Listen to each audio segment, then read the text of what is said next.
I have a very rare sarcoma called epithelioid hemangioendothelioma. Cancer basically changed my life. In some ways, it made my life a much better journey. What I've been doing through my website, which is crazysexylife.com, is basically helping other people overcome obstacles, whether it's cancer or whether it's, a different diagnosis or whether it's, depression or crazy sexy divorce. I think that whenever we hit our tipping point, it's usually, it's a sign. And you can go one way or you can go the other. And I think I chose the right way, which is basically go back to the basics and learn how to take care of yourself and really take care of yourself and not be a weekend warrior about it. I was out there selling drugs and using drugs. I got on crack cocaine. I got 2 armed robberies. I got 2 attempts of armed robberies, also along with those 14 drug charges and the battery charge, which adds up with all my jail time over 14 years in prison and jails. We changed my name from Kenneth Sharpton to Kenneth Glasgow, so it wouldn't reflect shame on my family. I got out and I wanted to get my rights back. I wanted to get a job. I wanted to get a house, and had a lot of people lived in the projects and wanted to further get the education, further my education and all that, and couldn't. I found out I couldn't because I was disenfranchised. A lot of people don't know when a person loses their voting rights, it's not just about voting. There's no jobs going to hire you once you tell them that you're, check the box that you're an ex-felon. So I got mad. I said, I'm not a second-class citizen. I'm a second-chance citizen. God gave me a second chance, and society should do the same. The reason we feed people is because I know when I was out there using crack, if you feed me, it dissipates my high. I come down, I won't rob, I won't steal, and I won't go in your house, okay? And if you help me get some clothes, then I ain't got to go try to rob and steal to get none. If you help me start getting the education, then I'll learn how to become a productive citizen. And if you're really a productive citizen, then I don't think a nice car, a nice house, or a nice job makes you a productive citizen. It says in the Bible, every seed produces of its own kind. So if you're really a productive citizen, produce some productive citizens. I'm dyslexic, and it took me to the 5th grade to learn how to read, and so I really struggled in school. I was always at the bottom of my class. I can remember the 3rd grade teacher is telling my mother, Debbie's a nice little girl, but she'll never do well in school, and I didn't. And I knew if I told anybody I wanted to be a writer, they'd say, well, you don't get good grades in English. Well, I didn't get good grades in anything. But it wasn't until I was about 30 that a cousin I had grown up with and was very close to died of leukemia. And I really felt that God was saying to me, if I wanted to be a writer, the time is now. And how many books have you written till today? Oh, Sharon, I really can't say because I know it's over 100. My name is Eddie Fisher, and I play drums for One Republic. I was homeless, starving, and just pursuing what I thought was the right thing for me, was playing music because it made me the happiest. It was my escape. It was putting me in my own comfort zone, and yeah, it kept me safe and humble and happy. I've learned to accept who I am, not letting people tell me who I am or what my life should be. Have people telling me that you are disabled. I'm able. I can do anything but here. And I can cook. I have a college degree. She has two PhDs. High five. You can't tell me that I can't do anything, okay? I've learned to be myself as a black, deaf woman. That's the important thing that my mama taught me, to love myself for who I am. I like to say that after 500 rejections, after 12 years, after 1 million words written and not a dime earned, it turns out there is a word for a writer who never gives up, and that word is published. I've been challenged in my life several times, and just last fall, when I thought that I was seeing the light at the end of the tunnel, I got a call early one morning, and I was told that my son had killed himself. He had jumped from the 10th floor of Bob's NYU's main library. It nearly destroyed me, but what helped me get up again was being mad at suicide. And I thought, suicide has messed with the wrong mother. And I went after it. So advocacy, writing, speaking helped me get back on my feet. Don't wait for love to show up. Lead with love.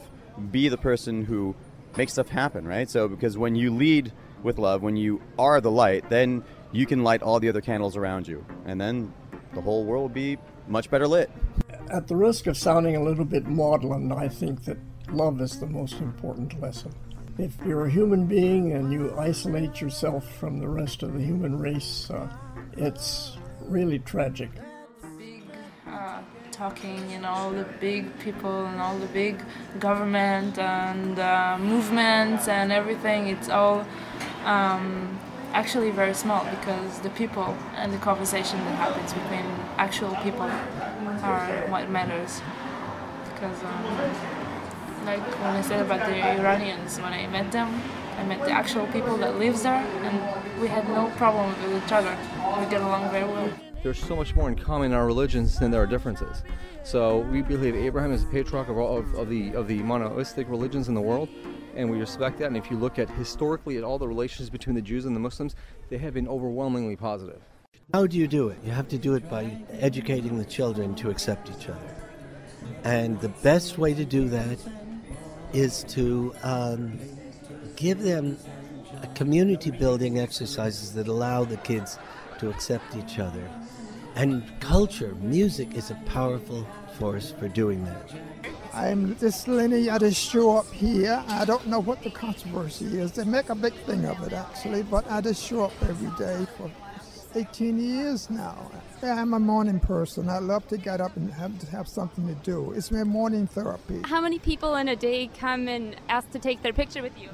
I can't remember. It's about 10 or 12 at least. And do people usually remember you from the Today Show? Most of them do. You can't forget this ugly face. Unbelievable. They say I influenced them in some way, which makes me happy. Exclusion is not part of the reason why I'm in policy making or government. It's all about inclusion, nurturing people, nurturing ourselves, becoming a more perfect nation. I'm Japanese American, and 42, they came and got our families and put us in internment camps. We know that that old saying, they came for the labor leader and no one spoke up. They came for religious leaders, no one spoke up. Now they're coming for me, and there's nobody there to speak up for me. And that sort of rings true, that we just don't leave anybody behind. All of us in Japan are thankful for the warmth and the messages of hope that people from around the world have given us. We will work hard to recover from this. For us to fully recover, it will cost money. It will be difficult for us to clean up the situation at the Fukushima nuclear power plant alone. So we will need to count on the resources and expertise of the international community to help us. After this is all cleaned up and Japan becomes a safe country again, I'd like people from around the world to continue coming to Japan, to travel, to visit, and of course, to teach English. There is ebb and flow to everything in life. There's a rhythm to change, and sometimes you're ready for it more, sometimes you're less ready for it. So accept that and flow with it. If you try to swim against the river, it's going to be hard. If instead you let go and swim with the river, it's much easier. So go with the flow.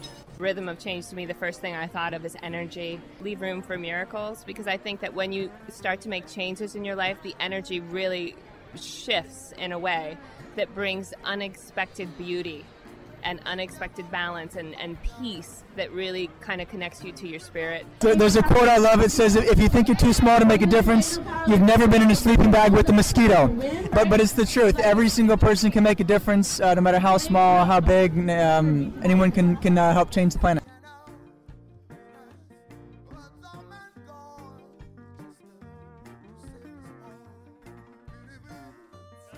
I have been here for 21 years. I work as a cook in the cafeteria. I just love working here because I love my district manager, Matt Carroll. I think he's a very nice guy. I've been at the college for 13 years as a staff member, 2 years prior to that as a student. The best part of working here at the college is working with the students and watching them finally have the light bulb turn on when they finally get it. And it's really nice to see them grow in that perspective. I've been here for 3 years now, and the best part of my job right now is really being able to work one-on-one with the students. In total, I've been here for 7 years, graduate student and as a professional staff. I've worked at the college for nearly 4 years now. I love the community. I've been working here for almost 4 years. In June 4, I'm going to be 4 years. We work for the students. We want the students get good education, and that's why we are working here. Been at the college for 4 years. I've been here for approximately 8.5 years. The thing that I love about the college really is the energy of the students. I've been with St. Mary's for almost 10 years. I've been with St. Mary's College since August of 2010. I've been at the college as a whole for 6 years now. The most important lesson that I've learned from working at St. Mary's is to always keep a positive attitude. I learned that from my students, from their positive attitudes, their ability to have fun. I learned that from my colleagues, and I just like to bring a positive attitude to everything that I do. It makes it easier to get through the day and to get great things done. For me, it's being more empathetic, and you can help anyone and everyone.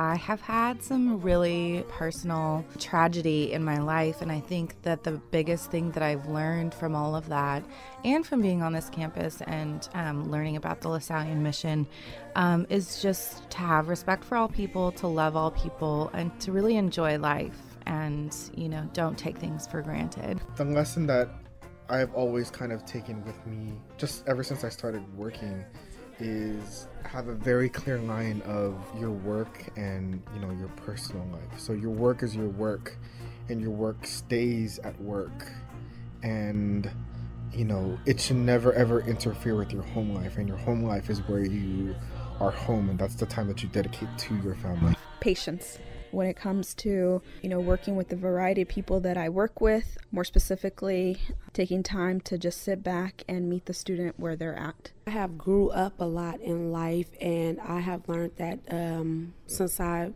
been working here to take on responsibilities, and I have grown to be a Black, intelligent young lady. The most important lesson for me in terms of my life journey is the transition from ambition to meaning.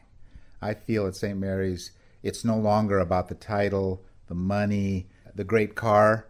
It's about making a difference and having a meaning and a purpose in my life. I realize that what it really comes down to in the end is that we are all human beings. We're all here for shared purposes. We're all learners, and none of us are any higher than the other, regardless of title, pay, any of that. Though I love higher pay and higher title always. And so I try to remember that with my friendships, with my daughter now that I have, my family, etc., that we are all on the same playing field. We're all wanting the same thing, which is just the best for ourselves, and that there are appropriate ways to handle our business with one another. The rhythm of change means we're going to go forward with whatever we're working on and being open to new ideas, and that we can always improve. If we face each day ready to take on the challenge of change, then we become better citizens in what we do and in the world. We all go through many changes in our lives, and if we can learn from those changes and take advantage of the learnings, I think we'll be in a better place. I guess change means being flexible, being open. As I get older, change is more important, and it becomes more comfortable. How so? I'm learning to mellow out a little bit more, I think, and adapt to things that happen to us. One of the most constant things in our life is change. And we have to be able to adapt to that change, and we have to be able to kind of move that change along sometimes. And whether that be, increasing your rhythm and, and pushing it a little bit further, or even slowing down that tempo to kind of take it easy on it. But change is one of those things that we always have to deal with, that we're always going to go through, and we just have to make sure that we're in sync with that.